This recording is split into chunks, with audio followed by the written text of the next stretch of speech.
여호와의 영이 내게 내리셨으니 이는 여호와께서 내게 기름을 부으사 가난한 자에게 아름다운 소식을 전하게 하려 하심이라. 나를 보내사 마음이 상한 자를 고치시며 포로된 자들에게 자유를, 갇혀있는 자들에게 노임을 선포하시며 여호와의 은혜의 해와 우리 하나님의 원수 갚는 날을 선포하여 모든 슬픈 자를 위로하되. 여기까지 읽도록 하겠습니다. 이사야 선지는 예수님이 오시기 전에 약 750년에서 30년 그리고 근 60년 가까이 4대에 걸친 왕들을 겪으면서 하나님의 말씀을 대표해주는 선지자의 역할을 하였습니다. 이번에 제일 큰 특징이라고 하면 하나님의 언약 백성이 하나님과 한 약속을 지키지 않았기 때문에 하나님의 조상들에게 한 그 약속에 따라서 포로로 잡혀간다. 그러나 포로로 잡혀가서 영원히 거기서 사는 게 아니고 하나님이 불쌍히 보아서 거기서 다시 돌이켜주겠다. 그런데 그 포로가 바벨론 한 곳에만 잡혀간 게 아니라 전 세계에 다 뿔뿔이 이 유다민족이 흩어지는 것입니다. 그래서 이 흩어진 나라에서 모든 포로된 자들을 다시 여호와께서 불러주실 텐데, 그때는 여호와께서 포로된 유다민족뿐 아니고 나머지 이 세상 민족들, 이방인이라고 그랬죠. 우리 한민족도 바로 그 이방인에 들어갑니다까지 다 부르는 날이 올 것이다. 그렇게 해서 이사야 선지는 두 가지를 예언을 겹쳐서 합니다. 하나는 유다민족이 포로로 갔다가 하나님의 은혜로 돌아오는 예언이고, 두 번째는 그보다 더 큰 유다민족뿐 아니고 이방인들까지 포로에서 돌아오게 하는 그러한 완전한 나라를 이루는 예언, 이 두 가지가 다 들어있습니다. 그러니 유다민족이 포로로 간다고 하는 것은 하나님의 언약에 따라서 약속을 어겼으니까 거기에 대한 벌을 내리겠다는 약속을 지킨 거고, 그러나 돌아오게 하는 은혜를 베푸는 것을 예언을 해주셔서 이미 포로로 가기 전에 벌써 포로로 가고 돌아온다고 하는 위로를 주시고, 또 포로 가서 마음을 낭망하지 말고 돌려주실 날을 기다리고 희망을 가지라는 뜻이고, 두 번째는 말한 하나님이 메시아를 보내서 완전한 하나님의 말씀대로 사는 나라를 새로 이룰 때 유다민족뿐 아니라 전 세계 민족도 다 거기에 돌아오게 하는, 영혼이 포로가 되었다가 하나님 앞에 자유를 맞이하는 나라의 백성으로 만들어주는 날이 온다. 이 이중적인 예언을 한 것으로 이사야서는 유명한 겁니다. 그러니 아직 이 예언의 두 번째 메시아의 나라가 만들어져서 세상의 모든 나라들이 다 죄에서 포로에서 해방이 되어서 영원히 이제는 없어지지 않는 나라가 온다는 예언은 아직까지 다 이루어지지 않았습니다. 예수님이 오셔서 요단강에 가서 자기의 그 외사촌 되는 세례 요한에게 세례를 받았습니다. 그렇게 해서 세례를 받아서 성령님이 그 세례를 받았을 때 하늘에서 내려오셔서 예수님 영혼을 가득 채워서는 이제 예수님이 성령님의 은혜로 하나님 아버지의 뜻대로 사는 삶을, 오늘날로 치면 목자의 삶을, 선생님의 삶을 시작했습니다. 그래서 제일 먼저 찾아간 곳이 예수님의 고향으로 가서 거기서 오늘날 같은 이 예배당 회당에 가서, 그때는 안식일 토요일이니까 성경을 쫙 펴서 읽는데 오늘 바로 이 부분이었습니다. 이사야서 61장 1절 2절을 읽은 겁니다. 이게 바로 내가 이 예언에 나오는 주의 영이 내게 임하였다 할 때 나라는 사람이 바로 여기에 나야. 내가 이 예언에 대해서 나오는 메시아로서 나에게 이 예언이 이제 오늘 이루어진 거야. 내가 이 일을 시작할 거야 하고 그 해당에 있는 분들에게 이야기를 해주었습니다. 우리가 예수란 말은 압니다. 백성을 죄에서 건졌다는 뜻입니다.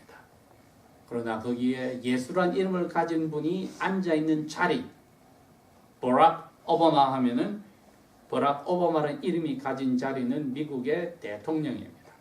예수란 이름을 가진 분이 가진 자리는 자기가 세운 나라의 왕의 자리 이름은 메시아란 자리입니다. 메시아는 예수님의 이름이 아니고 사람인 예수님은 이름이고 그분이 앉은 자리의 이름이 메시아인데 메시아에도 뜻이 있습니다. 뜻은 기름 부음을 받았다는 겁니다. 오늘 나오는 바로 이 말씀입니다. 그렇죠? 1절에 나오죠. 주 여호와의 영이 성령님이 나 메시아에게 내리셨으니 그 이유는 여호와 하나님께서 아버지께서 나 메시아에게 기름을 부었다. 아니 머리에 기름을 부었다는 게 그게 symbolic figure, 상징적으로 내 영혼에 사람의 머리가 제일 중요하니까 영혼에 기름을 부어주셨지 성령님이 내려오셨다는 거죠. 그래서 이스라엘에서는 제일 중요한 자리에 있는 사람을 그 자리로 임명을 할 때 머리에 기름을 부어줬습니다. 이게 앞으로 오실 메시아가 기름과 같이 성령님으로 사로잡히고 너희도 이 자리에 임명됐을 때 성령님의 힘으로 이 하나님의 언약 백성을 다스려야 된다 해서 왕이 임명받을 때나 대제사장이 임명받을 때나 선지자가 하나님 앞에 임명을 받을 때 기름을 부음을 받아서 상징적으로 성령님이 기름이 오듯이 너희 영혼을 사로잡아서 하나님의 백성을 이끌어야 된다 하는 게 바로 여기에 나오는 이사야서 61장 1절에 나오는 그것을 잘 보여주는 겁니다. 그러니 메시아란 말은 유대의 말로서 메시아는 성령님이 기름 붓듯이 기름을 부어준 사람. 이 세상에서 그분은 꼭 한 분뿐이니 아기로 왔던 예수님이 바로 그 메시아란 자리로 들어갔습니다. 그러면은 예수님이 살아계실 때에는 그분들이 쓰던 말이 있으니 오늘날 그리스 사람들이 쓰는 그릭 말이 무슨 말이냐면 메시아라는 것을 그릭 말로 고치면은 그리스도가 됩니다. 그러니 그리스도나 메시아나 둘 다 뜻은 성령님이 기름 부음 받듯이 받은 사람 자리의 이름이 되었고, 자 우리가 오늘 뭐라고 우리를 불립니까? 그리스도인이라고 불립니다. 그리스도의 영이 기름 붓듯이 우리의 영혼을 사로잡았다 해서 그리스도를 영을 가진 사람, 그래서 우리는 그리스도인이라고 합니다. Christ in a man, Christian. 그래서 우리는 그리스도, 메시아의 영이 우리를 기름 붓듯이 영혼에 사로잡았다. 이렇게 됐습니다. 자, 그러니 이사야서 61장 1절 2절의 말씀에서 그리고 약 750년 후에 예수님이 자기 고향의 예배당에 가서 이 성경을 읽으시면서 내가 바로 이 사람이라고 하신 것을 우리가 오늘 생각해 봅니다. 2014년 1월 5일 하나님이 우리에게 주신 이 주일날 예수님이 당신이 메시아라면 그리스 말로 그리스도라면 그 그리스도 영이 우리에게 이 기름 붓듯이 와셔서 우리 이름이 그리스도인이라면 예수님이 무슨 일을 하신 것을 보고 우리 보고 예수님이 우리 당신의 뒤를 따라오라 했으니까 그리스도인도 그리스도처럼 살아야 되는구나. 그걸 생각을 합시다. 그러니 예수님은 당신이 어떻게 살기로 결정을 했느냐? 이렇게 되어 있습니다. 첫 번째는 가난한 사람들에게 좋은 소식을 전할 거다. 가난한 사람들은 날마다 먹고 마시고 잠자는 것을 고민하는 사람들입니다. 힘이 없는 사람입니다. 다른 사람들이 우러러보지 않습니다. 깔봄을 당하는 사람들입니다. 자랑할 게 없는 사람입니다. 한마디로 사회에서 누구도 거들떠보지 않는 사람입니다. 그분들에게 good news, 즐거운, 좋은, 아름다운 소식을 전하는 일을 나는 성령님의 기름을 부음을 받아서 메시아로서 첫 번째 그 일을 한다. 그렇다면 그리스도인도 2000년이 지난 오늘날 우리도 이 메시아인 그리스도의 뜻을 따른다면 가난한 사람들에게 이 세상에서 누구도 돌봐주지 않고 자랑할 것도 없고 멋진 사람도 아니고 별 볼 일 없는 사람에게, 힘이 없는 사람에게 우리가 예수 그리스도께서 이렇게 이분들에게 좋은 소식을 전하려고 사신다고 했다면 그리스도인으로서 우리가 그러한 삶을, 그러한 생각을 가난한 사람들이 가지고 사느냐 스스로에게 물어봐야 되는 겁니다. 두 번째는 예수님이 그럽니다. 마음이 깨어진 사람들의 마음을 싸매어서 고쳐준다. 그리스도께서 그 일을 한다. 2014년은 우리가 그리스도를 따르는 그리스도 사람, 그리스도인으로서 마음이 아픈 사람들의 마음을 감싸고 싸매서 상처를 낫게 해주는 그리스도의 삶을 사는가. 여러분, 가장 마음이 아픈 사람은 인간사회에서 믿음이 깨어진 것도 가슴이 아프겠지만 더 아픈 가슴은 하나님하고 자기 사이에 죄가 은혜를 받고도 상처를 하나님께 줬을 때 그것을 깨달아서 자기 마음이 그때부터 내가 사랑하는 하나님을 아프게 했다는 것을 깨닫기 시작할 때 그 마음에 깨어지는 아픔. 사랑하는 사이에서도 상처를 주고받았을 때 처음에는 내 잘났다고 생각하고 내 자존심 때문이라도 뻔뻔하다가 하나님의 은혜가 마음을 건드리면 내가 하나님의 가슴에 상처를 주었곤 했을 때 내 가슴이 깨어지면 사랑하는 사람에서도 내가 상처를 준 거 생각하면 가슴이 깨집니다. 그 깨진 사람에게 예수님이 가서 마음을 보듬어주고 감싸주고 그것을 깨끗하게 치료해 주신다. 하나님과 우리와의 관계, 사람의 사랑하는 사이의 관계에 이 죄덩어리가 들어와서 이렇게 된 거예요. 예수님은 그 죄를 깨닫고 하나님께 은혜 받고도 상처받은 마음을 만져주듯이 사람 사이에서도 당연히 이제는 우리도 그러한 상처를 주고받아서 깨어진 마음, 주로 상처를 줬기 때문에 나중에 깨닫고 가슴 아프고 상처를 받고도 뻔뻔하고 상처를 받고도 불평 불만에 가득 차서 신세 한탄하다가 아니야, 이 가운데도 하나님이 나 때문에 상처를 받았다는 것을 생각하면 내가 하나님의 가슴을 아프게 한 것 생각하니 내가 문제가 있구나 해서 마음에 상처가 생겼을 때 그 상처를 서로에게 치유해 주는 것. 예수님이 그 일을 그때 시작하시고 그리스도인 우리 보고도 그 일을 하라고 하십니다. 세 번째로는 포로된 사람은 자유를 해줘야 되겠다. 이것은 여러분 제일 무서운 포로가 자기에게 붙잡힌 사람이지 않습니까?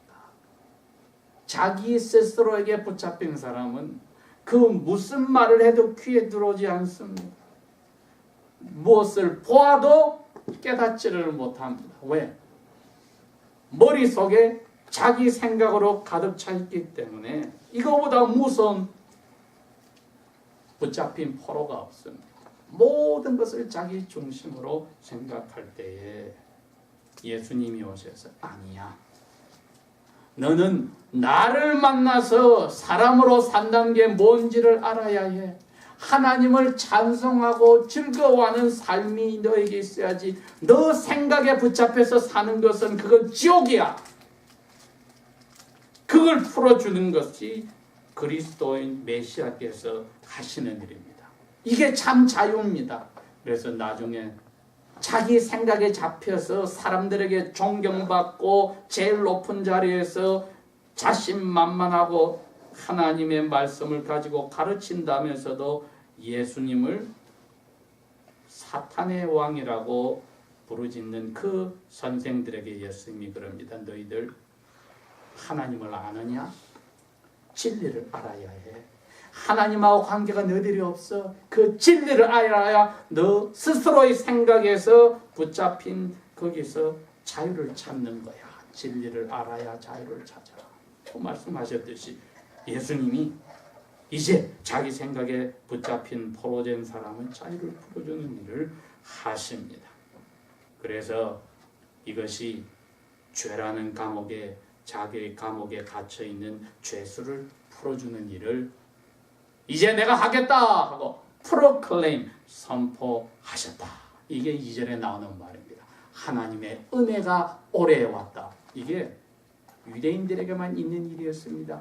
50년에 딱 한 번, 7년에 한 번씩은 농사짓던 땅을 쉬게 함으로써 땅이 힘들게 농산물을 만들어낸 것 7년째 쉬게 하는 해가 있었고, 이게 7번이 되면 49년에 그 일을 다시 하고 나서 그 다음에 50년째는 농사를 짓지 않아도 먹을 수 있도록 하나님이 배려를 해주시는데, 이제는 무엇까지 배려를 하냐? 자기 부모에게 받았던 땅을 돈이 없어서 부자에게 땅을 잡히고 돈을 빌렸습니다. 어떤 사람은 그것도 잡히고 나서 돈이 모자라서 자기 몸도 빌렸습니다. 부자에게 내가 노예로 살기로 하고 저에게 돈을 주십시오.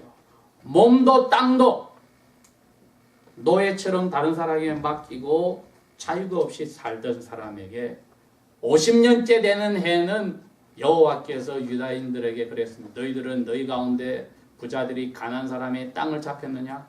돌려줘. 가난한 사람 노예를 썼느냐? 무조건 돌려줘.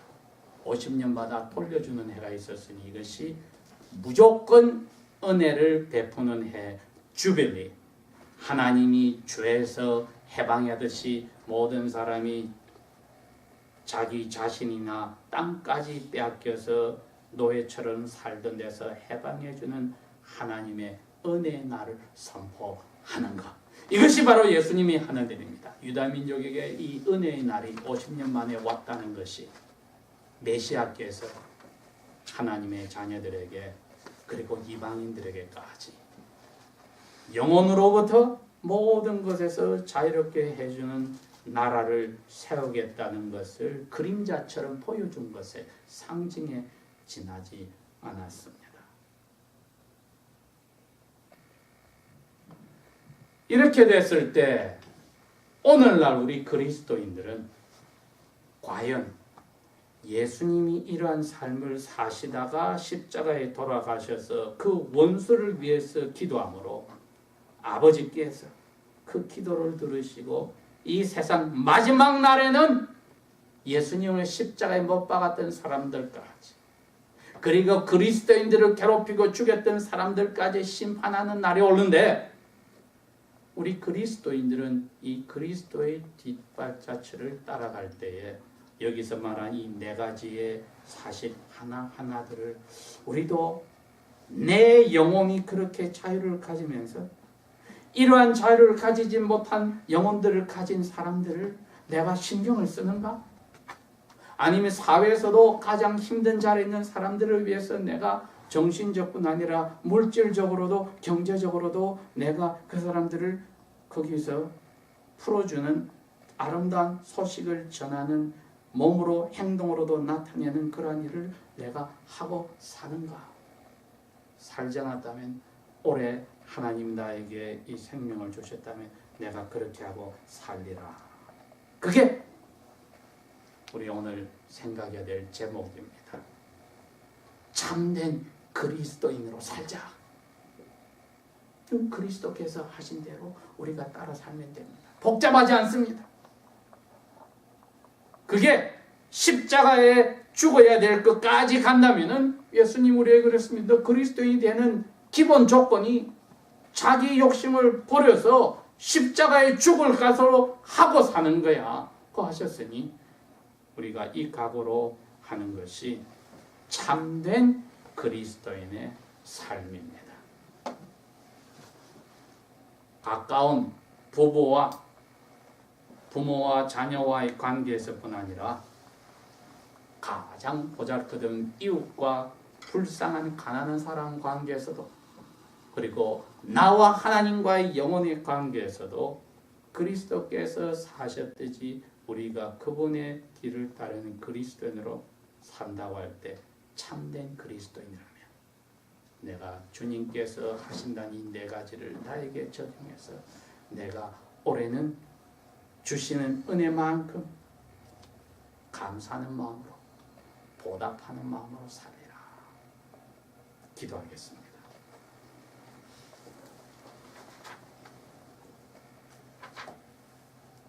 아버지여, 유다민족과 메시아를 통하여 이방인인 저희들에게도 영혼의 자유와 메시아가 십자가 간 길 저희들도 즐겁게 따라가게 하시니 이 은혜를 갚을 수 있는 2014년을 주신 것을 감사합니다.